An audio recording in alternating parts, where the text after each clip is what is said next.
Championship. As we sit here in your final CME, what do you remember, or how do you feel now coming into this one versus your first time here in Naples? Well, I remember my first one coming here. It was on the heels of my my really unfortunate situation in Malaysia, where I got really sick. So my rookie year, I was just really happy to be here. I honestly wasn't sure that I was going to even be able to finish the week. So, rookie year, just kind of being happy to be here. And, this year, obviously a lot of different emotions, but still coming in with my probably most consistent and best year that I've had in my career. So a lot of really good things, but I'm just looking forward to the walk and enjoying, no matter what happens this week, I'm certainly going to be happy with everything. And what are some of those emotions coming into the week? Yeah, I think I am excited just for the next chapter. I can't really tell you specifics of what the next chapter looks like, but I'm just looking forward to the small things. I do love being home, and I joke that my husband, he might get sick of me being home so much. He might tell me to go do something else. So, just the small things. I'm really excited, but it is kind of bittersweet just to, I know I'll miss competing. I know I'll miss the people. The people are what make a tour like this really special. I'm gonna have things that I'm gonna be able to savor and really miss, and then I'll have things that I'm not gonna miss as much for sure. And then last one before I open it up. Last week you got to play your final round with Brittany Lincecum. What was that, and did that maybe kind of spark some pre-CME emotions, knowing that could be you next week or this week? Yeah, I mean it was super special. I think one that you get to be a part of someone's retirement round like that, and then seeing her dad carry her bag on the last hole, that was put my sunglasses on just to make sure any tears were flowing, that I covered it up. But yeah, I think something like that's always super special, and you do kind of look into the the next week, the future of what it's going to be like for me. Kurt's going to stay on my bag on hole 18, so. I'll try to avoid eye contact with the family until after I finish hole 18 for sure. Cool. All right, Sarah. And to make it even more special, obviously, we're just named the winner of the Founders Award, one of the LPGA's more prestigious Rolex awards. For you to be a player that your peers recognize with something like that, what does that mean to you as you wrap up your career here? Yeah, I think it's a huge honor. Anytime something like that is awarded or given, it really does mean a lot, because there's certain things that you work for and you earn, but I think having the respect of your peers, I think that just means a lot. And people have made it super easy for me since I got out here to treat people the way that they've treated me. I mean, I've been treated incredibly by my peers, so it's been really easy to just try to leave a good impact on everyone, both peers, fans, everyone. I mean, people are what make things like this so special. So, in terms of when I look back on my career, this Founders Award will definitely be something that I cherish for a long time. And I know when you announced your retirement, I think I asked you actually how you were planning to celebrate, what you were going to do, and you mentioned a dog. I did. There might be a new addition to the Ewing family. Tell me about Rusty. Oh yeah, we've got, we're shedding, so there's hair everywhere. And there could be hair flying around in here shortly. Yes, Rusty is a Nova Scotian duck-talling retriever. He is cute. He has very sharp teeth, but he's really sweet. We love that we have him a part of our family, and my husband and my parents are currently at our Airbnb taking care of him. He could be deep in a nap, or he could be, being on an absolute tear around the house. Who knows? But I did get our puppy, and it's been fun just having him around for a little over a month now.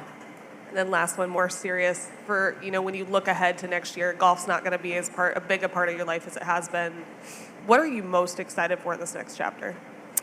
Yeah, I think there are several things. There are just things that I miss. Like I miss my bed. Just the little things like that, making my own coffee at home. Like I said, there are tons of things that I'll miss about this tour. I'll miss the people. I've always kind of been a homebody though, so the travel gets pretty tough on me. I think as a type 1 diabetic, just the routine of being at home, I think will make management a little bit easier for me.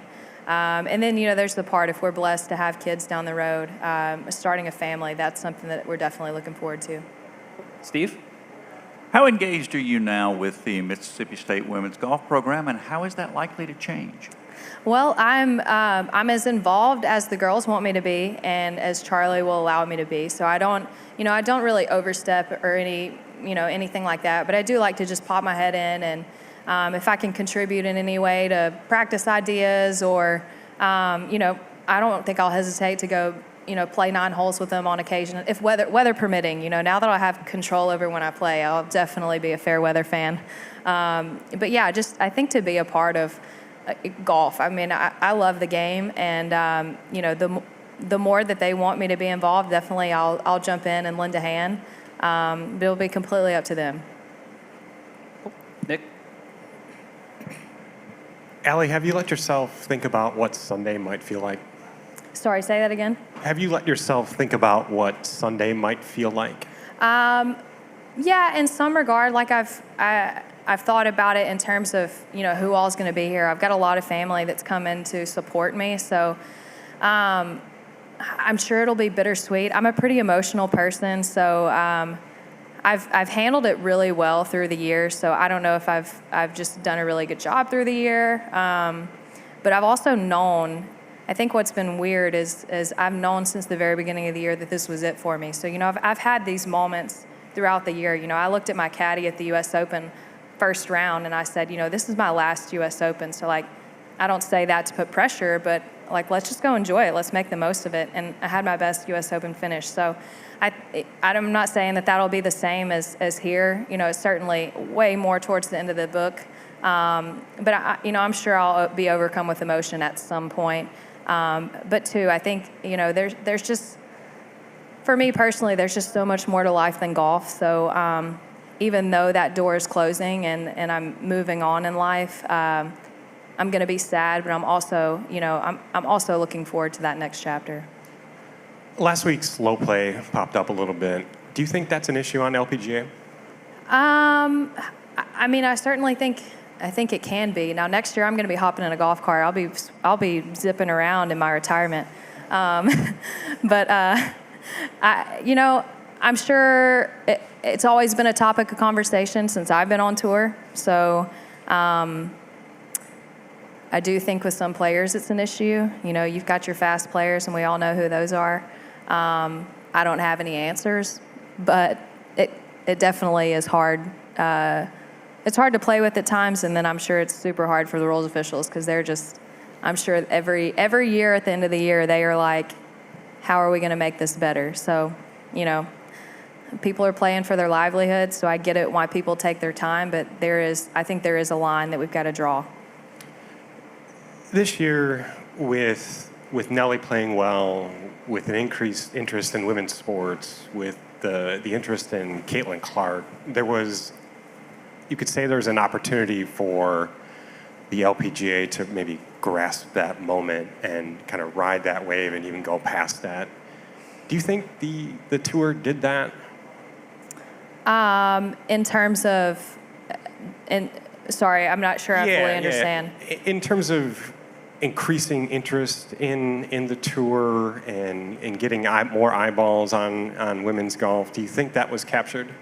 Well, I know I've never seen, in terms of Caitlin Clark last week playing the Pro-Am, I've never seen that many people around one group in a Pro-Am. So the excitement, I think, just to see a current dominant female basketball player who plays golf from time to time come in and play our Pro-Am, that was huge for a turnout. I mean, I ran out onto 18 fairway to get a picture with her myself because I played basketball in high school. So, I think there's always opportunity to reach a little bit higher. I think the LPGA has done a great job in growth. And so in terms of just doing better and better, I think we are doing better. But I think there are, tons of opportunities that we can look to seize as we move forward. Just one last question. It's kind of lighthearted, and Yeah. it's instruction-based too. So my 16-year-old nephew is trying to break 80 for the first time. Yeah. Shoots like mid-80s, like high 80s, somewhere in there. What's one tip you would give him?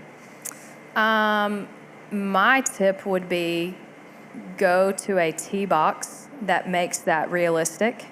And then when you break 80 from that tee box, move back a box and try to. So I would move up to a tee. Like I know that's probably, some people would say that's not good, but I think scoring is scoring, and you have to learn to score. Shooting 61 from the women's tees or from the forward tees is still really hard. You still have to golf your ball. So I would encourage him to go to a tee box where he feels like he can attain that, and then steadily move back and keep challenging yourself that way. Yep. Beth Ann? How did you know that this was the last year? I had a pretty good idea 2 years ago that I was going to have 2 to 3 more years in me. I think also, not to get into too much personal detail, but I'm a type 1 with, down the road, if we are blessed with kids, that will be a high-risk pregnancy for me.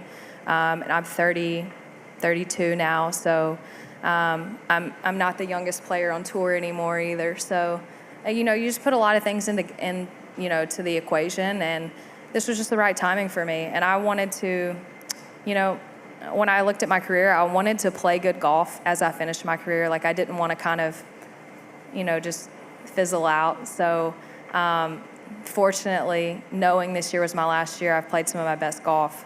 So I think, that's just how I drew it up. I know that doesn't make a lot of sense to people, to stop playing when you're playing good golf, but that's just kind of how I wanted to do it. Was there ever a point in the midst of that great golf that you thought, well, maybe one more? Absolutely not. If anything, it gave me more and more peace, because, the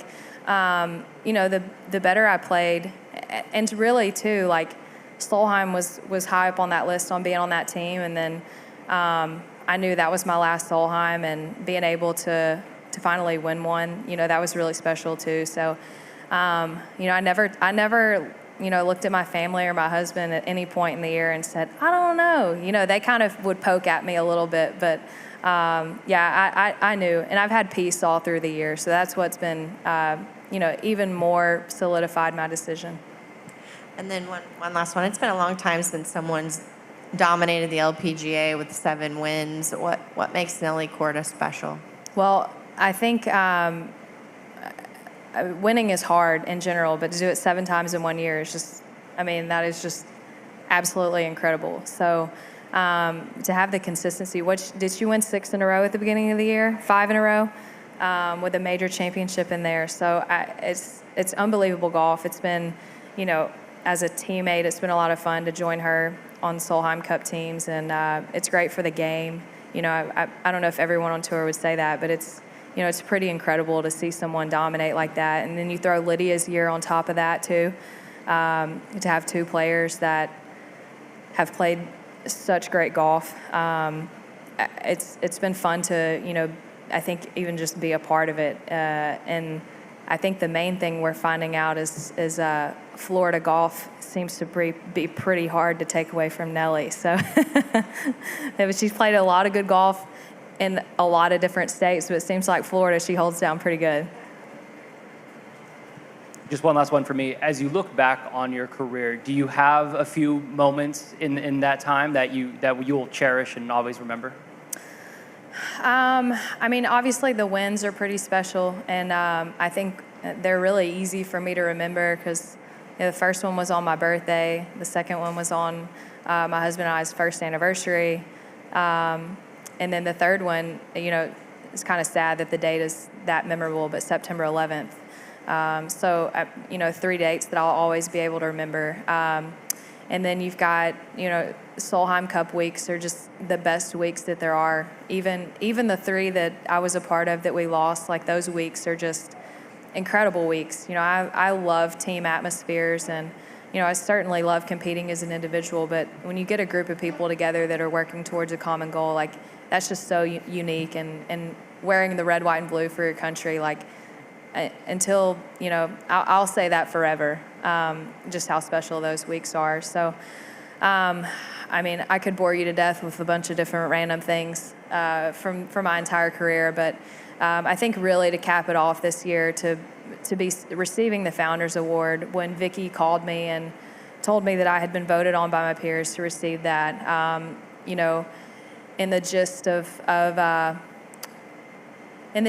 what I tried to accomplish in life, leaving an impact on people and leaving a legacy regardless of how many wins that I was able to accumulate. I think an award like that just,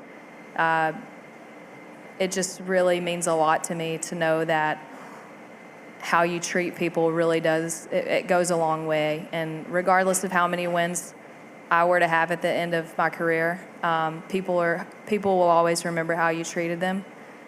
So that's what's probably going to stick with me forever. Awesome. Thank you so much, Ally. Thank you.